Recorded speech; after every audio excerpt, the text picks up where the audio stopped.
Hi, everybody. Welcome to Creating Space to Thrive in Our Relationships. My name is Dr. Devin Shea from Align Life Chiropractic and Wellness. And today I'm really excited to wrap up our fourth and final video of the Creating Space to Thrive video series for 2023. This whole year has been really about taking an intentional look at how we create our environments and looking at that from the perspective of what can we do to put ourselves in the right space to heal constantly over time, to be able to really put ourselves in a position of creating the best life and health possible. So the disclosure on this video is, of course, I am not a psychologist. I don't have a degree in marriage and family counseling. Um, Sometimes when I give content, especially in this case, this is not because I have a lot of, you know, education in respect to college degrees, but I would probably say in contrast to that, sometimes the things that we learn in life are best learned by going through actual life experience. For example, running a company, I would be far more likely to trust a actual business owner that's been in the field, that's actually done the work, been in the trenches, made the mistakes, learned from them, versus someone that is literally coming out of school with a business degree. That person may have, a philosophy or of how to develop a business, but the real acumen that's necessary to really bring something to fruition, they may not own yet. So today, after 18 years of being married to my amazing wife, I have two children, and I've literally been lucky enough to have thousands of relationships with people through the companies that I own, and develop them over years of time, which is why I love chiropractic.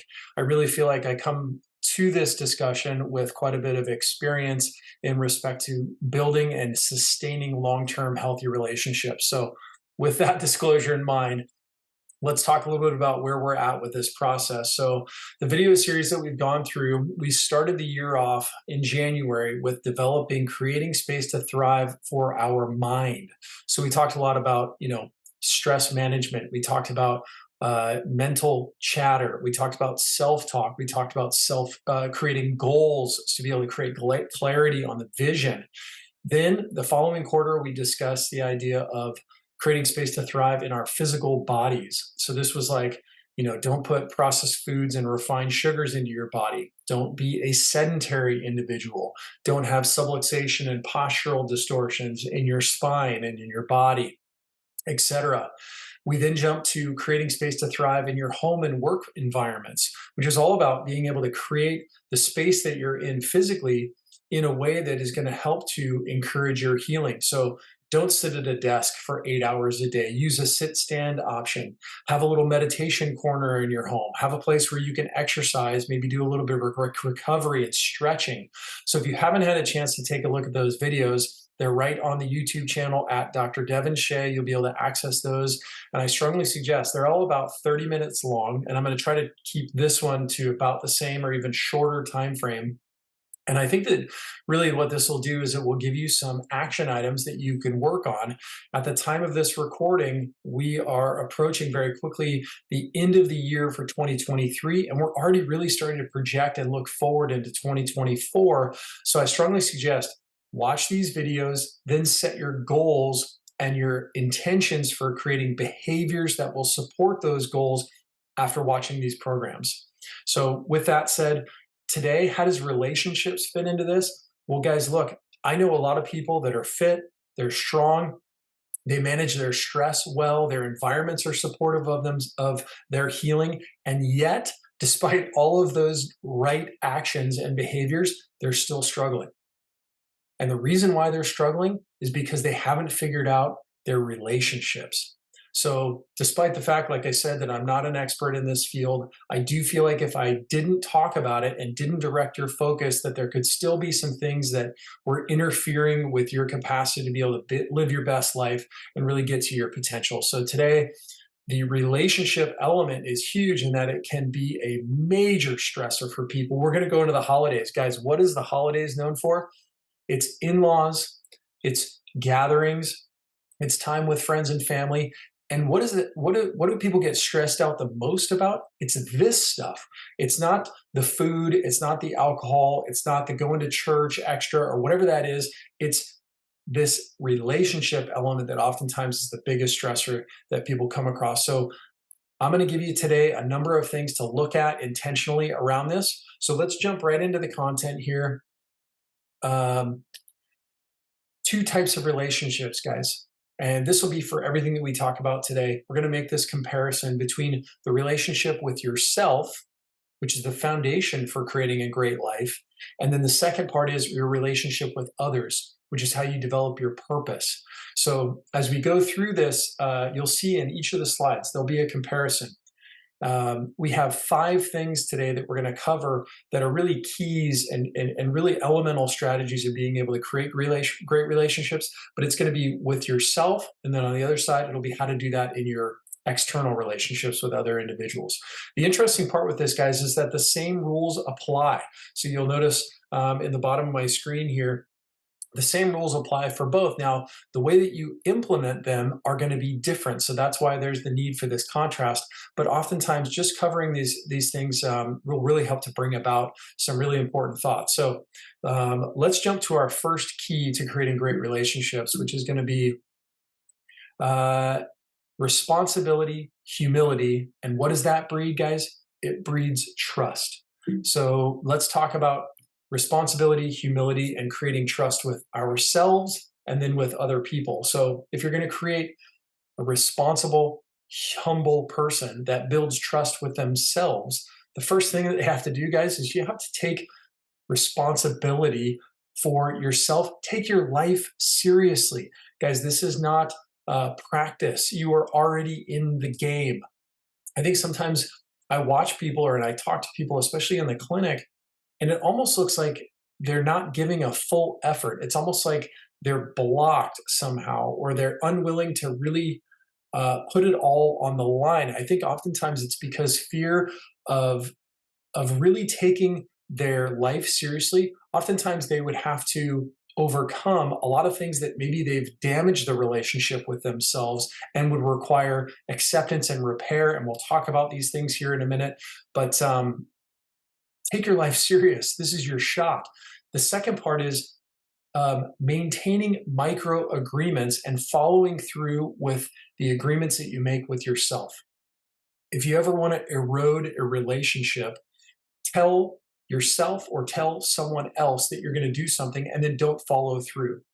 That breeds mistrust. That breeds dishonesty. And there's no way that you're going to be able to build a strong foundational relationship on distrust and dishonesty. Number 3, be aware of your strengths and weaknesses. This is personally. So take out a piece of paper and a pen and write them down. Gain clarity of yourself. Know yourself. So understand what you're good at and what you need to focus on to be able to get better at other things. Last piece, everybody loves someone who's really being able to humble themselves when they make a mistake.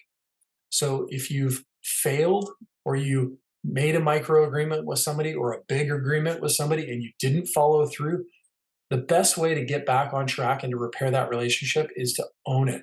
So apologize. In this case, when we're talking about with ourselves, sometimes, going through maybe a little bit of a ceremony, like my family at the end of the year, we, right before going into the new year, we'll take out a piece of paper. Each person on our family writes down something that they want to let go of from the previous year. And oftentimes these are micro agreements that we failed to make with ourselves.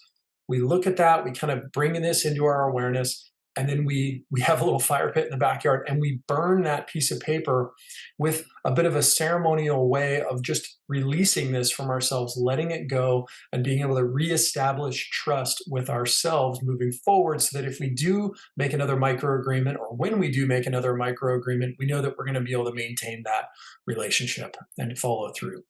So if we're going to do this responsibility and humility to gain trust with other people, the first part is, guys, you've got to participate in the relationship building process. Nobody wants to be in a relationship that's one-sided. We always want to be able to have a bit of give and take. So be an active participant to build responsibility and humility in this. Do what you say you will do. Again, that's getting back to the micro agreement side. Think of the other person before yourself. This is all about taking responsibility for the other person. Everybody wants to feel cared for and loved. And a huge part of this is being able to think of the other person before your own needs. And then lastly, be upfront and apologize if you fail. We always feel better and we can repair things when we've really come from a place of honesty and trust. So here's a few thoughts on how to do that. Our next slide is going to be looking at creating roles and boundaries which develop communication within the relationship. So, first, let's talk about how we do this for ourselves. So, how do we create roles and boundaries for ourselves? One of the things I think is important is establishing a self identity. Who are you? What are the roles that you play?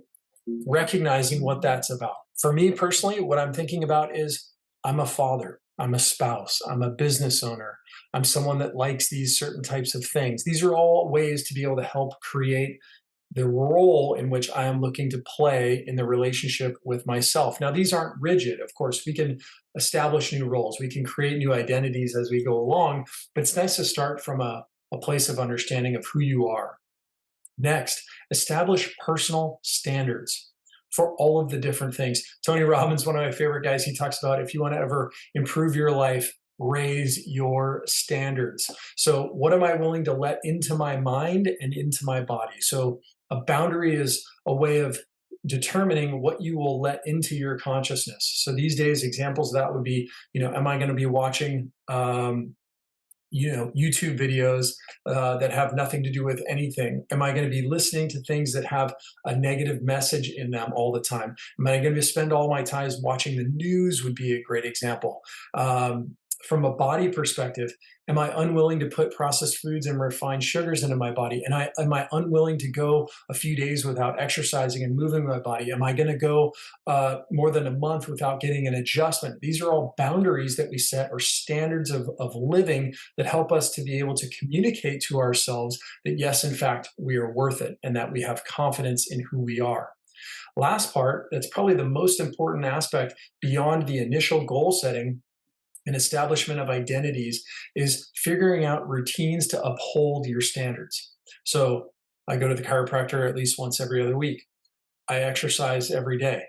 I go to the food market on Sundays and prepare my meals before I start the week.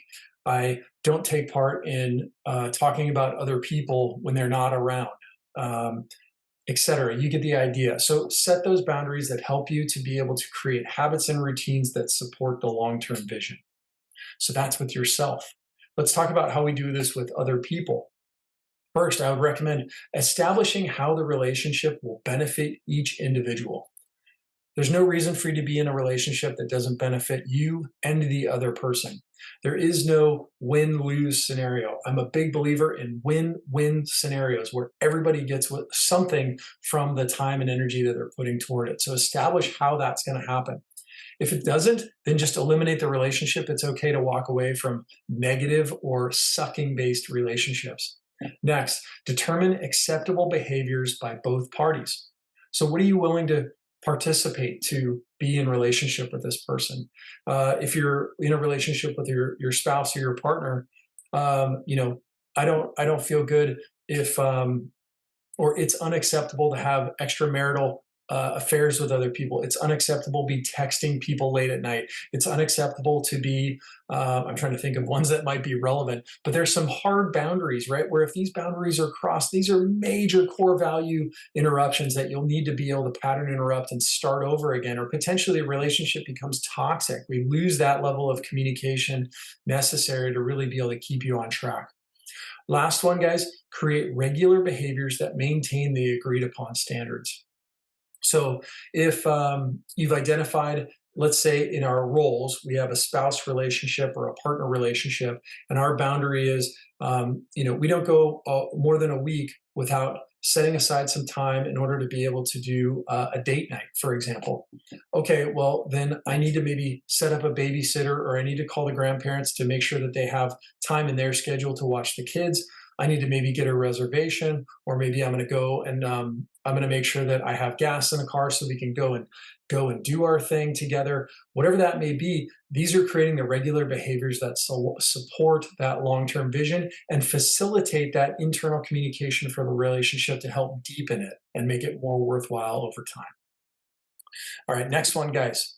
We have conflict resolution, forgiveness, maintaining non judgment, which all of these things in conjunction with one another create acceptance of ourselves and of others. So let's talk about how we do this for ourselves: conflict resolution, forgiveness, and non judgment. First one I recommend is eliminate inappropriate personal expectations. Guys, it's funny and kind of sad at the same time how much we expect of ourselves.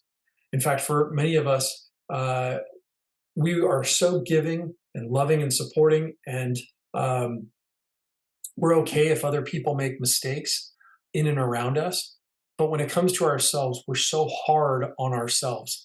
In fact, if you were to do 50 things throughout the day that all went really well, oftentimes we only focus on the one thing that didn't go the way that we want it.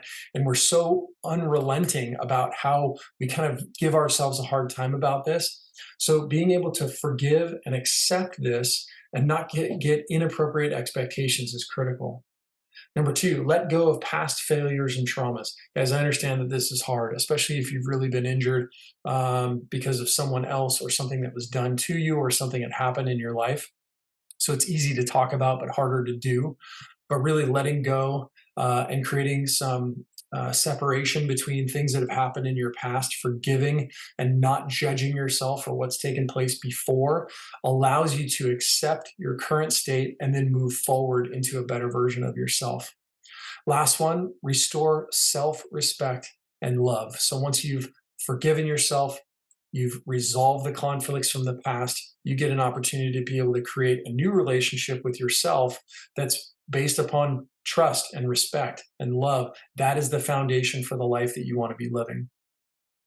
Let's talk now about how we do this to get to a place of acceptance for other people, which I don't know about you guys, but these days I feel like this is probably the one that's maybe evolved to be harder than ever before. Access to social media, access to information that we probably didn't have before, misinformation that's oftentimes out there. Accepting other people these days has become really challenging. We've also got a world that's such a melting pot these days where all these cultures and different ways of doing things are all coming together. But it's the foundation of being able to create a world in which we really want to raise our children in. So acceptance of others is critical. So communicate hurt feelings is the one that I have on there. There's no way that people are going to be able to change and accept you unless you let them know if you've been wronged, whether it's right or not. It's the way that you feel. So you've got to let them know that that's happening. Discuss a compromise. Don't be willing to only go your way or the highway. Find an in between resolution that might be able to move the relationship forward in a positive direction. Let go of your previous traumas if you've had those with other people. I think we've all been hurt by other people. So recognizing that you're not the only one that's dealing with this and trying to find a way to be able to let go and be in non judgment around it. Last part, move forward with the other person with a greater sense of connection. It's not just enough to just say, okay, like I forgive you, whatever, man, we're over this. You've got to be able to say, okay, now from this point forward, we're going to move into a healthier space. So create space to thrive in these relationships with other people by accepting who they are, accepting their past, accepting the fact that they're not going to be perfect either, just like you won't, but it's okay. We're going to go forward together. All right. So next one, let's talk about time and focus and how that breeds support in our relationships with ourselves and with other people. So the only way to be able to have a really supportive relationship with yourself is to be able to fill your own bucket first. So how this would look for yourself might be that you wake up early in the morning and you go for a walk with your headphones in, listening to something positive. Maybe it's music, maybe it's an audio. Maybe you go and do some exercise first thing in the morning. Fill up your bucket first. The other day, I was having a conversation with my son, and I could tell he was really struggling. And despite the fact that we had given all these tools of how he could be able to work on improving himself, I could tell that it really wasn't making the shift that we were hoping it would. And what I recognized in hearing his challenges was that he was overwhelmed. He was pouring himself into all of these different buckets, and yet he didn't have anything for himself. So my recommendation at the end of this big long discussion, which was really emotional and challenging, was, hey bud, can you go to bed 30 minutes earlier tonight and wake up 30 minutes earlier tomorrow? And I want you to put your headphones on. I want you to go in the garage and I want you to do a little bit of exercise before you come in and you interact with other people or yourself. This is going to fill your bucket. It's going to be doing something that you love doing, and it's going to prime your day to be able to help you really get into a better headspace. So sometimes, this lack of internal support for ourselves, giving our own selves time and focus, is what's really actually making the rest of our relationships not compatible. So fill your own bucket first. Set aside time for doing things you love. This is critical, right? If we're always just trying to be on purpose all the time and we're not actually doing anything to enjoy our time, then what's the point, guys? There's no reason for just putting yourself through misery all the time. Do some stuff you love. I recommend writing this down again as a part of a goal setting for the following year. Make a list of everything that you love doing, and then figure out a way to be able to infuse that into your weekly, monthly, or yearly calendar. Number two, how do you create support? Or number three, excuse me, how do you create support for yourself? Exercise your mind and body. One of the ways to give back to your own body is by putting it to work, right?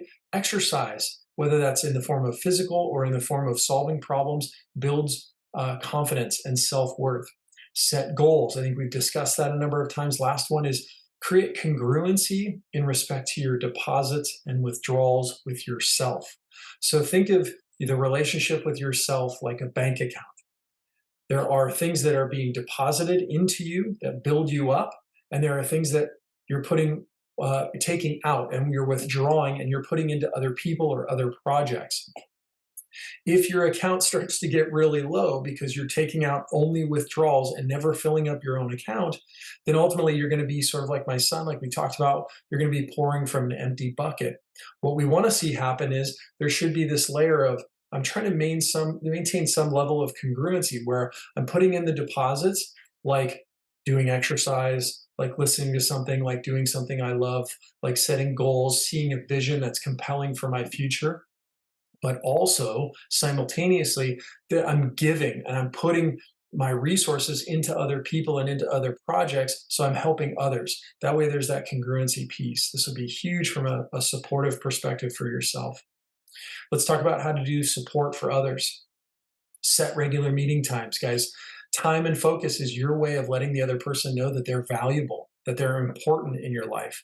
We talked about regular date night, but on my calendar, if you guys would look, I have important people in my life. I make a regular call to them, like every week or every month. These are not happenstance. They don't just happen because of luck. These are things that are done deliberately with intention to make sure that I'm fostering these relationships and giving them time and support so that the other person knows that I'm supporting them in our relationship moving forward together.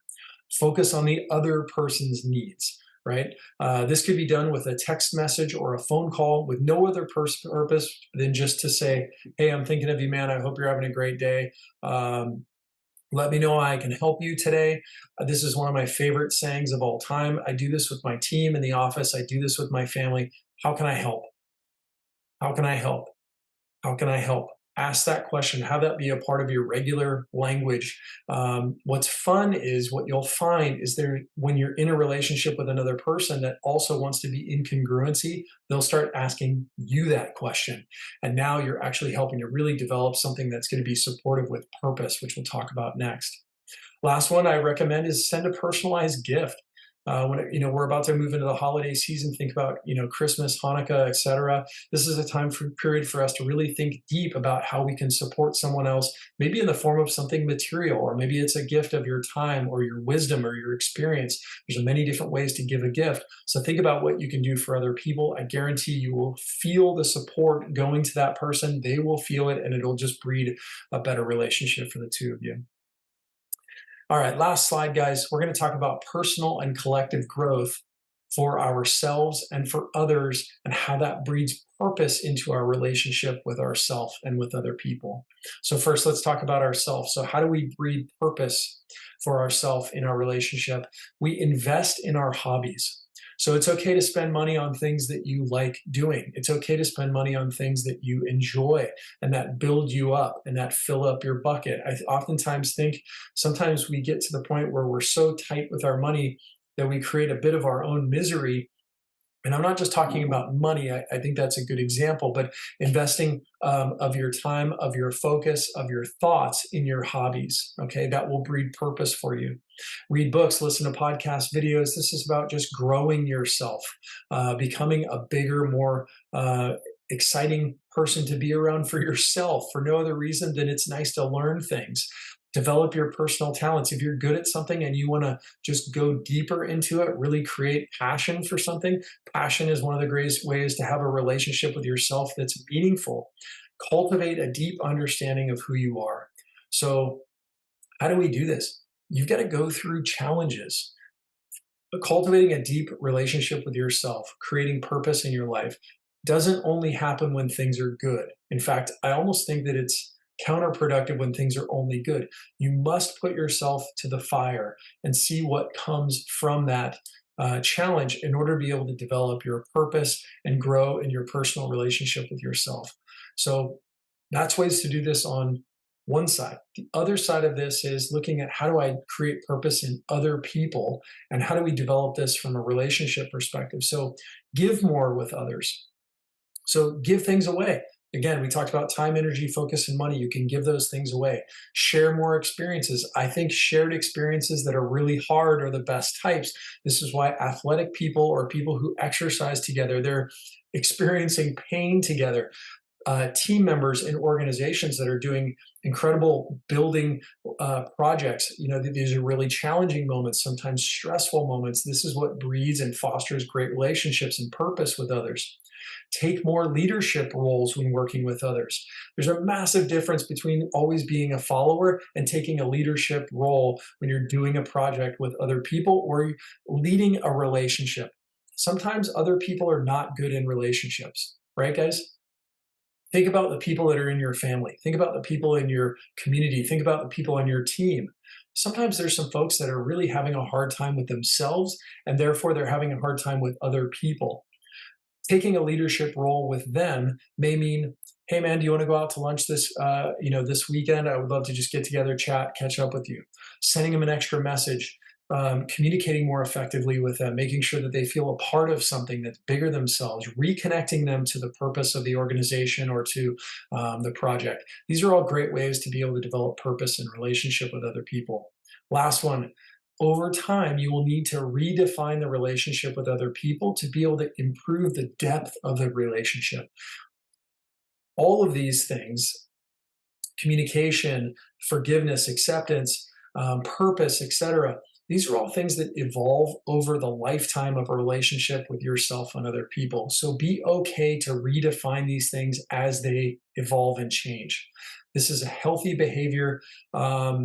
It would be odd and maybe counterproductive if we were stagnant in our relationships and with ourselves and other people. Make it fun, have it be new, have it be exciting. Spontaneity is one of the joys of life. So have that happen in your relationships as well. And guys, obviously, again, I'm not an expert in this field. I'm hoping that today gives you some guidelines or some intentional thoughts that you could have about how to create these relationships for yourself. If you've tried some of these things and you're still not feeling successful with a relationship with yourself and others, find a person that is a mentor. Speak to a therapist, get together with a psychologist, psychiatrist, find someone who can help you develop these relationships in a healthy way. Because, like we said at the beginning of this, I don't care if you're eating right, exercising, managing your stress, you've got a fantastic structure and posture. If your relationships aren't right, it can undermine all of your efforts and make it hard for you to be able to live the life that you deserve. You're worth it. Take your life seriously. Work on making something that you'd be proud to share with the world, with yourself, and with other people. I hope this, guys, has helped you. Check out all our other videos on creating space to thrive. We've also got another bunch of content that's on the YouTube channel, so take a look at those videos.